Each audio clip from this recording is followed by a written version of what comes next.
I'm Alex Villarreal with the VOA Special English Development Report. Today we have the second of two reports explaining how to prepare fish by drying or smoking them. We talked last week about the first steps of cleaning and salting freshly caught fish. The directions can be found on our website, voaspecialenglish.com. To dry fish, you will need either a drying table or a place to hang them. If a table is used, it should have a top made of wire screen or thin pieces of wood with space between each piece. Lay the cleaned and salted fish still wet on the table. Do not let them touch each other. Be sure that air can flow around the fish from all sides, including the top and bottom. Build a small smoky fire under the drying table for the first day to keep the flies away. After that, you can keep the flies away by covering the fish with a thin cloth. Do not let the cloth touch the fish. Fish taste better if they are out of bright sunlight while they are being dried. For best results, put the drying table under a tree. Turn the fish over every other day. Small fish will dry in about 3 days if the air is dry. Large fish will take a week or 10 days to dry. After the fish have dried, place them in a basket. Cover them with clean paper or large leaves. Then put the basket in a cool, dry place off the ground. Make sure as much of the salt water as possible is removed before you smoke the fish. The smoking can be done in a large round metal container. Remove the top of the drum and cut a small opening on one side at the bottom. Cover the top with a strong wire screen. This is where you put the fish. Build a small fire in the drum by reaching in through the opening at the bottom. Wood from fruit trees makes good fuel for your fire. The wood will give the smoked fish good color and taste. Hardwoods, such as hickory, oak, and ash, also burn well. It is important to keep the fire small so it does not burn the fish. You want a lot of smoke, but very little flame. One way to get a lot of smoke is to use green wood, not dried wood. You should smoke the fish for 5 days or longer if you plan to store them for a long time. After you finish smoking the fish, remove them and let them cool. Then wrap them in clean paper. Put the fish in baskets and keep them in a cool, dry place off the ground. Dried fish must be kept completely dry until they are eaten. For VOA Special English, I'm Alex Villarreal. Transcripts, MP3s, and podcasts of our reports are at voaspecialenglish.com. I'm Alex Villarreal with the VOA Special English Development Report. There are different ways to store fish. 2 ways to keep fish for future use are canning and freezing. 2 other methods are drying and smoking. Today, we have the first of 2 reports describing step-by-step how to prepare dried or smoked fish. Begin with fish that are just out of the water. If the fish are small, leave their heads on. Cut off the heads if the fish are longer than 20 centimeters or weigh more than 115 grams. Now clean the freshly caught fish. Cut off the scales and cut open the stomach. Remove everything inside. Then wash the fish in clean water and rub salt into them. Next, put the fish in a container with a solution of 300 grams of salt and 1 liter of water. This will remove the blood from the meat. Keep the fish in the salt water for about 30 minutes. After that, wash them again in clean water. Next, put the fish in a solution that has more salt in the water. The water should be salty enough so that the fish float to the top. If the fish sink to the bottom of the container, add more salt to the water. Cover the container with a clean piece of wood. Place a heavy stone on the wood to hold it down. Leave the fish there for about 6 hours. After that, remove them from the salt water and place them on a clean surface. Cover the fish with a clean piece of white cloth and let them dry. We are not done yet. We will discuss the next steps in drying fish next week. We will also describe the smoking process. Another method of preparing fish is called dry salting. Wooden boxes or baskets are used for dry salting. After cleaning the fish, put a few of them on the bottom of the box or basket. Cover them with salt, then put more fish on top. Cover them also with salt. Continue putting fish and salt in the container until it is full. Do not use too much salt when using the dry salting method. You should use 1 part salt to 3 parts fish. For example, if you have 3 kilograms of fish, you should use 1 kilogram of salt. Remove the fish after a week or 10 days. Wash them in a mixture of water and a small amount of salt and let them dry. We have talked a lot about salt. Keep in mind that doctors advise people to limit the sodium in their diet. It can raise blood pressure, and some people have more of a reaction than others. For VOA Special English, I'm Alex Villarreal. Transcripts and MP3 archives of our reports are at voaspecialenglish.com. This is the VOA Special English Technology Report. In late January, for the first time, President Obama publicly confirmed the American use of drone strikes in tribal areas in Pakistan. He answered a question on the subject during a Google video conference with people around the United States. He said, "I want to make sure that people understand that actually drones have not caused a huge number of civilian casualties.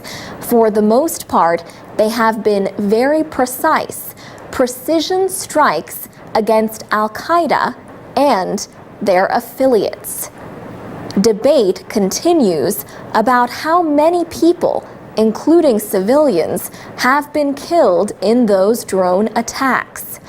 Drones are technically known as unmanned aerial vehicles, or UAVs. These aircraft, however, are not just used for airstrikes, and they are not just used by governments. Drones are useful for aerial photography, including industrial tasks like pipeline inspections. And human rights activists, environmental groups, and journalists are increasingly using drones in their work. Drones can fly above news events to capture images that reporters may not be able to get close to on the ground. Matt Wade is a journalism professor at the University of Nebraska, Lincoln. Students in his drone journalism lab are exploring different uses for drones in news reporting. He says, Drone journalism, as an idea, is less than a year old at this point. The first instance I saw was a labor protest in Poland where a man had a remote-controlled helicopter and he put a camera on it and he flew it up and got just a view of the protests from the air. And you could see police moving into position to kind of block the protest route. A video on YouTube shows images captured by the so-called robocopter. A group of citizen journalists in Moscow used a similar drone camera to record protests during Russian parliamentary elections. And Professor Waite noted a recent environmental case in the United States captured by someone flying his remote-controlled airplane. He spotted a meat-packing plant that was polluting a nearby creek that ran into a nearby river. He had images of a river of blood flowing out of this meatpacking plant, which was against the law. And environmental regulatory authorities were alerted to it. Drone use in the United States is now rare because of federal restrictions on airspace. However, a new law calls for easing those restrictions by 2015. For VOA Special English, I'm Alex Villarreal. I'm Alex Villarreal with the VOA Special English Technology Report. Egypt's government faced international criticism when it blocked internet service to try to suppress the uprising there. But Egyptian activists found other ways to get their message out. Google, Twitter, and a company called Say Now launched a service called Speak to Tweet.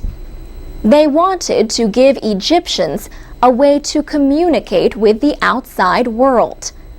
There are phone numbers for people to call to record a message. An audio file is then posted to Twitter. Anyone can listen to these voice-to-tweet messages at twitter.com/speak-to-tweet. The phone numbers are listed on that page, and people can also call them to hear the tweets. Ujwal Singh and Abdel Karim Mardini launched Say Now as an American-based company in 2005. Thousands of celebrities use the service to connect with their fans. Google purchased Say Now at the end of January, just days before teaming with Twitter to create the new Speak to Tweet service. Most of the calls have come from inside Egypt, and most are in Arabic. Volunteers are translating the messages into English, Spanish, and French at the website Alive in Egypt. People are also showing their support for the protesters through pages on Facebook. Facebook says it has 5 million users in Egypt, including 1 million on mobile devices. Social networks like Facebook, Twitter, and YouTube also played a part in the protests that forced Tunisia's president from office in January. Gillian York is with the Berkman Center for Internet and Society at Harvard University in Massachusetts. She says the use of social media has been different in the movements in Egypt and Tunisia. She says in Tunisia, it was used mostly to spread information about what was happening on the ground. In Egypt, people have been using social media to organize. Gillian York is also a member of the Open Net Initiative, a group that studies internet censorship and spying. She says the Egyptian shutdown had a much wider effect than past internet bans in Nepal, Burma, and China's Xinjiang province. She says Egypt's internet community is about 20 times the size of those three places combined. Internet service returned in Egypt after a 5-day shutdown. Experts at the Organization for Economic Cooperation and Development estimated that the action cost Egypt's economy at least $90 million. For VOA Special English, I'm Alex Villarreal. This is the VOA Special English Technology Report. Last week, we told you about the Imagine Cup finals in the United States. Team Flash Food from Arizona State University won top honors at the Microsoft event. The team developed a mobile application and website to help restaurants, hotels, and farmers markets donate food to people who need it. The businesses enter information about the food they would like to donate. A notification goes to a team of volunteer drivers who can go pick up the leftover food and take it to people in need. This is perishable food, the kind of food that cannot normally be handled by food banks or other food recovery organizations. The Flash Food Project grew out of the engineering projects in Community Service Program at Arizona State. The director of that program, Richard Philly, says the project has far-reaching possibilities. Mr. Philly plans to work with the team to find ways to extend the Flash Food app to other countries. In his words, would those cultures in those different countries be open to the idea of taking leftover food and using Flash Food to connect with people who are hungry? We don't know the answer to that yet, says Mr. Philly. The Imagine Cup is now in its 10th year. Mark Hinsbo is a vice president with Microsoft. He says students who enter the competition can now build their ideas around a lot of technology that was not widely available 10 years ago. In the beginning, he says, people were building almost everything from scratch.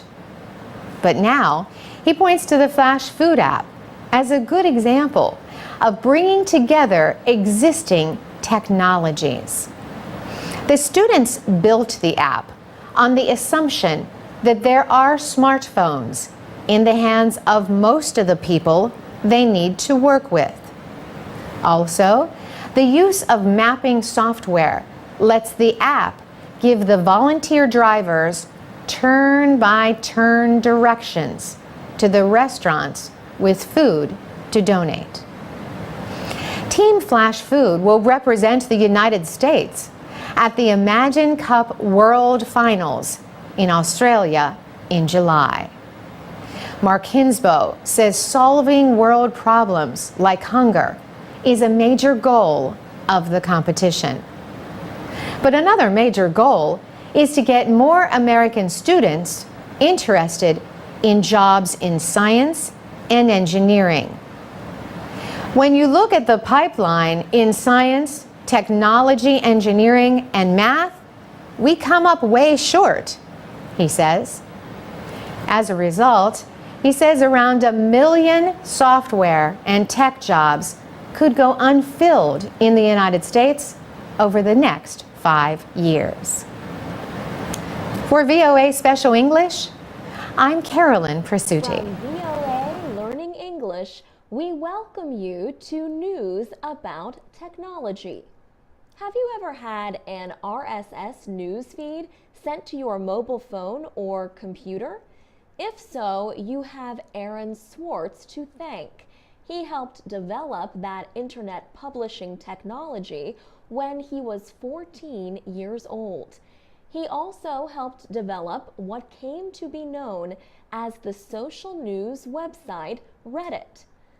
But sadly, the 26-year-old internet activist was found dead in his apartment in Brooklyn, New York on January 11th. His death was called a suicide. Aaron Swartz believed that information is knowledge.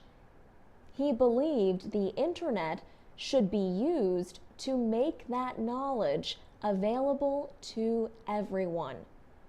This belief is what eventually got him in trouble with the law. Aaron Swartz was to face a federal trial in April. He was accused of using computers at the Massachusetts Institute of Technology to download millions of academic documents from JSTOR. He could have faced 35 years in prison and as much as $1 million in fines. Some people have called the charges extreme. Renee Hutchins is a law professor at the University of Maryland. She said it is unclear if government lawyers had a solid criminal case against Aaron Swartz. She said he was basically accused of violating a user agreement with JSTOR, which charges fees to use its huge collection of research publications. Renee Hutchins says Aaron Swartz had legal accounts with JSTOR and with MIT through Harvard University. A court of appeals ruled that his actions violated user agreements and could be considered criminal. But a recent ruling by the Ninth Circuit Court disputed the idea that federal criminal law is meant for that purpose. For VOA Learning English, I'm Alex. This is the VOA Special English Technology Report. Today we take another look at facial recognition systems. These can tag friends in Facebook photos or help police identify suspects in the recent riots in Britain. Kurt Romer is Chief Security Strategist for Citrix Systems in Fort Lauderdale, Florida.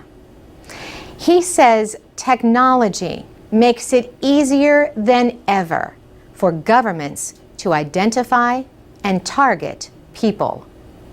And it is very much a fine line between effective law enforcement and privacy. Christine Unsworth researches information policy at Drexel College in Philadelphia, Pennsylvania. She says she is concerned that governments and police are increasingly using facial recognition software without clearly defined policies. There is so much secrecy around this information that we don't really know how these kind of images or other sorts of personal data points are being used, how long the information is being retained.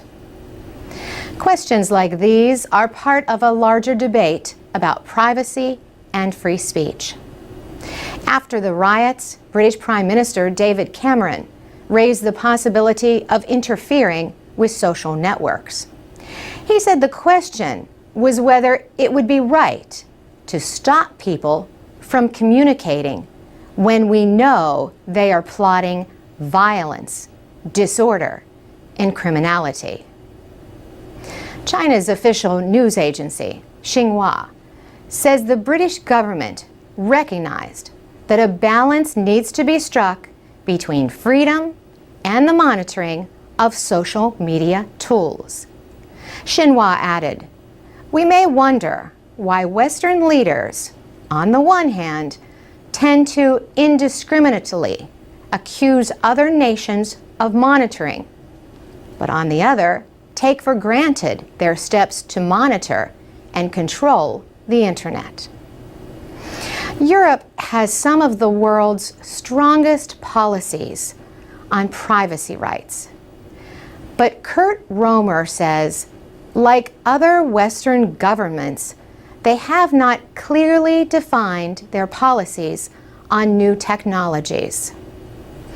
China calling that out really shows that we have some issues to address here from a policy perspective, in addition to technology. One debate involves an action in San Francisco on August 11th by the Bay Area Rapid Transit System. BART disabled wireless service in some of its underground stations for 3 hours. It says protesters were planning to use mobile devices to organize activities to disrupt train service. BART has faced protests over what activists say is police abuse by transit officers. BART says it acted to protect public safety.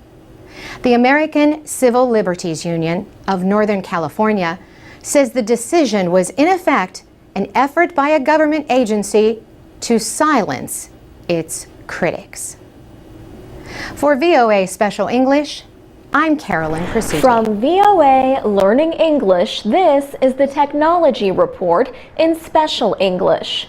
Researchers are studying how mobile phones can help to document the spread of malaria. The study is part of an effort to stop or at least control the disease, which killed an estimated 655,000 people in 2010. Scientists say malaria-carrying mosquitoes cannot travel far on their own, but they can catch rides on people. That is what Harvard University researchers discovered in Kenya. They found that people carry the disease east from Lake Victoria to the capital, Nairobi. How did they discover this? The answer is simple. They followed their phones. Harvard public health researchers studied the mobile phone records of 15 million Kenyans who travel. Researchers estimated the distance and length of each phone user's trip away from home. This information was based on messages to and from the mobile phone carrier's 12,000 transmission towers.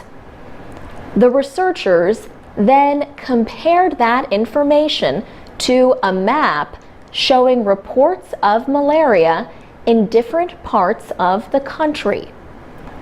The researchers then estimated each user's probability of being infected in a given area. They also estimated the likelihood that a visitor to that area would become infected. The result was a picture showing malaria transmission paths starting in Lake Victoria. Carolyn Buckey is an assistant professor of epidemiology at Harvard. She says one of the first steps in stopping malaria is to learn how human travel might add to its spread. Carolyn Buckey also says researchers are considering using mobile phone records in other areas to help identify malaria transmission paths. For VOA Learning English, I'm Alex Villarreal.